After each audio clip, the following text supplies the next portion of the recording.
Hi everyone. Before I begin, I want to say a very big thank you to all of my teachers, my colleagues, my friends, everyone who has chipped in some way and gotten me to this moment. Thank you, Rabbi Dini Lewidis, for your help and your wisdom in crafting these words of Torah. Thank you, Rabbi Cohen and Rabbi Raskei, for your guidance throughout the years, and particularly for your questions and challenges throughout the year, and on this Dvar Torah especially. And I also want to say a big thank you to my mom, who is my number one touchstone, my number one cheerleader, and my number one support, and has been with me through every milestone on this journey. My friend Allie collects small stones from special places, experiences, and moments that she wants to remember. She slips these stones into the pocket of whatever jacket or sweater she happens to be wearing at the time. And months later, when she inevitably forgets all about these stones, she reaches her hands into her pocket, maybe to warm them on a cold Canadian winter's day. And she finds one of those stones, maybe a stone from her engagement party on Vancouver Island, or from her travels in the UK, or a pebble from her favorite neighborhood walking path. Allie calls these stones feelies, not only because they are soft to the touch and become softer and malleable the more that they're felt, but because they bring back all of the feelings, the joy, the awe, the nostalgia that she felt when she picked them up, and the lessons she learned along the way. Allie is not the only one who likes to pick up stones to remind her of the places that she's been and the lessons she's learned. Throughout Parshat Vayetze, Yakov interacts with stone after stone on his journey. After tricking his brother Esav into giving him the family birthright, and subsequently running away from home, Yakov finds the perfect pile of stones on which to rest his head. These stones are not simply a functional pillow, but a place where Yakov discovers God. This divine encounter was such a transformational event in Yaakov's life that he erected a physical marker of the experience, a matzeva, and named it Beit El, God's home.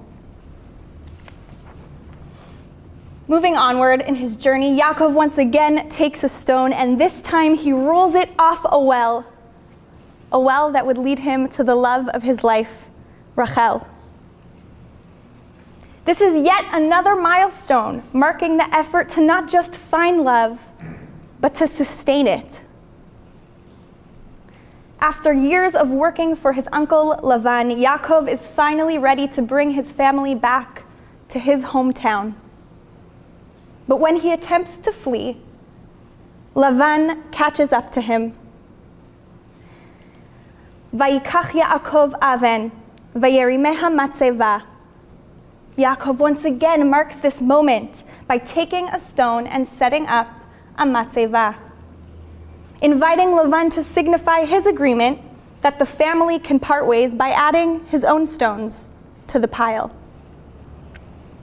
This landmark of stones marks the compromises that are required to navigate the balance between collective ties and individual growth, a balance that we all negotiate with our family and our friends as we reach milestones in our own lives. In pivotal moments of his life, Yakov gathers stones to mark time and place. By gathering stones, Yakov is making a statement. I was here. This experience mattered, and I am taking what I learned with me as I continue along my journey.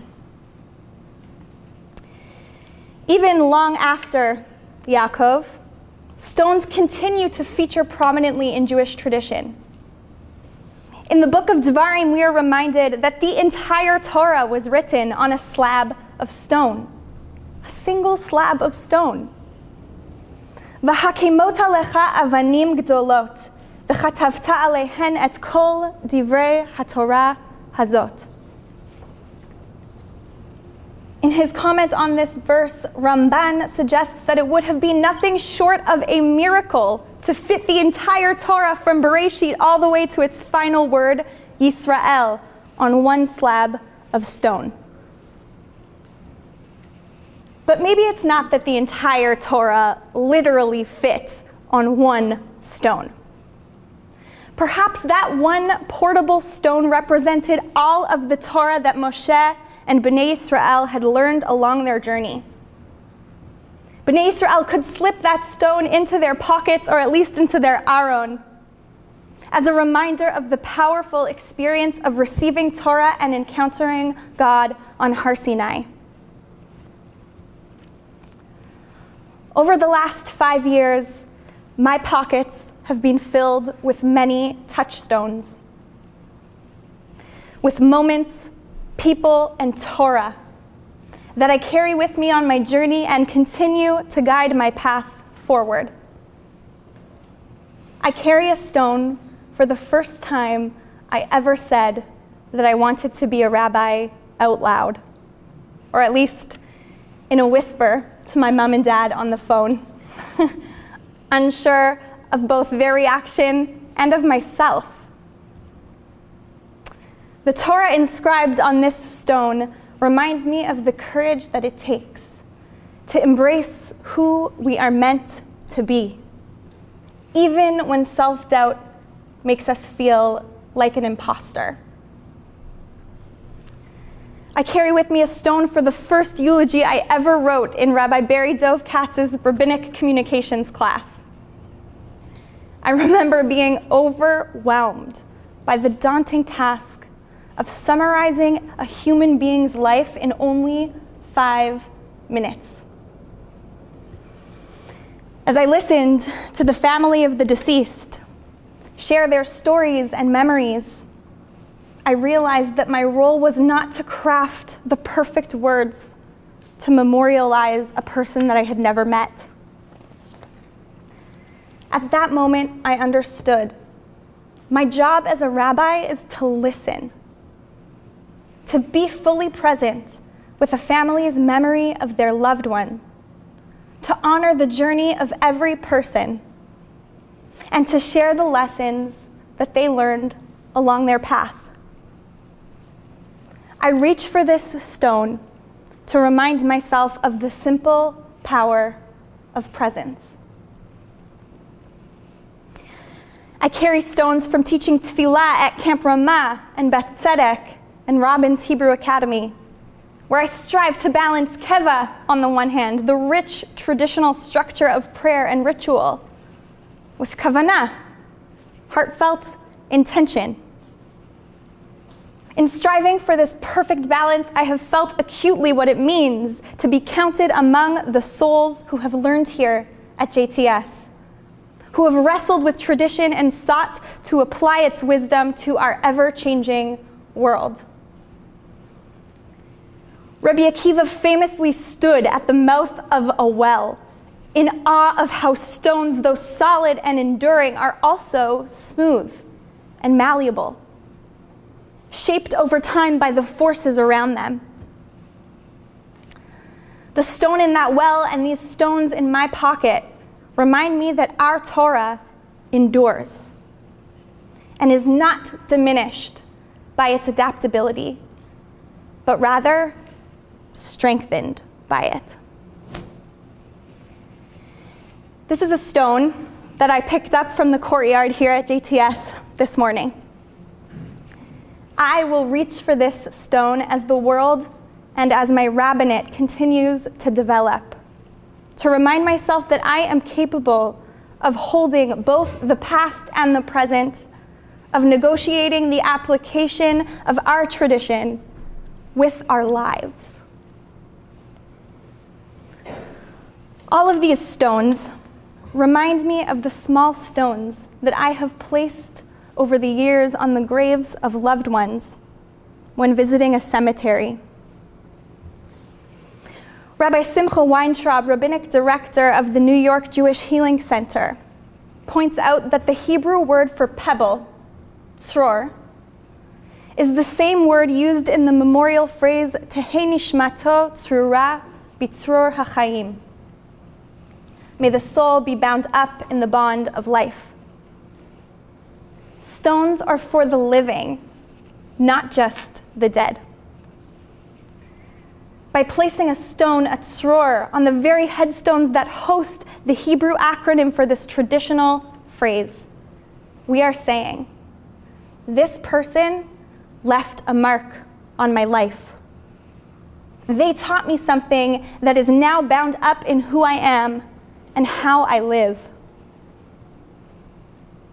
And our ancestors used rocks and stones to mark more than just headstones. Before pen and paper, shepherds needed help keeping track of the size of their flock. Some days they would take 30 sheep to graze, other days they might take 10. Memory alone proved unreliable for keeping track of these numbers. To solve this, shepherds carried a sling and placed a pebble inside for each sheep in the flock. This allowed them to maintain an accurate count throughout the day.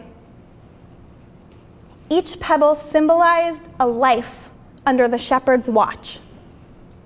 Every stone represented a living being, something worthy of being counted, of being remembered. For Yakov, for Bnei Israel, for generations of shepherds and mourners that came before us. And for my friend Ali, stones are more than just memories. They are monuments of meaning. Stones help us keep track of what matters most, our experiences and the lessons that we learn from them. My role as a mora derech, a teacher, a rabbi, a guide, is to help others gather the stones from their lives, to uncover the Torah that they hold, and to carry that wisdom forward. May each and every one of us be blessed to gather many, many stones in our lifetime, proudly affirming, I was here. This experience mattered, and the lessons it taught me will guide me in my journey ahead. Kaddish de Rabbanan is on page 13. Yitzgadal ve'yitzkadash shemei Rabbah, be'alma divra kirutei ve'amlich malchutei, b'chayechon u'v'yomechon u'v'chayei d'chol beit Yisrael, ba'agala u'v'zban kariv ve'imru, Amen. Yehei shmei Rabbah mevarach le'olam u'lalmei maya, yitbarach ve'yishtabach ve'yitpa'ar ve'yitromam ve'yitnaseh, ve'yithadar ve'yit'aleh ve'yithalal, shmei d'kudasha brichu.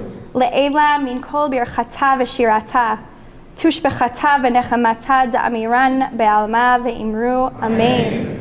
Al Yisrael ve'al Rabbanan ve'al Talmidei ve'al kol Talmidei hon, ve'al kol man de'askin be'oraita, div ve'atra hadain v'div v'chol atar v'atar.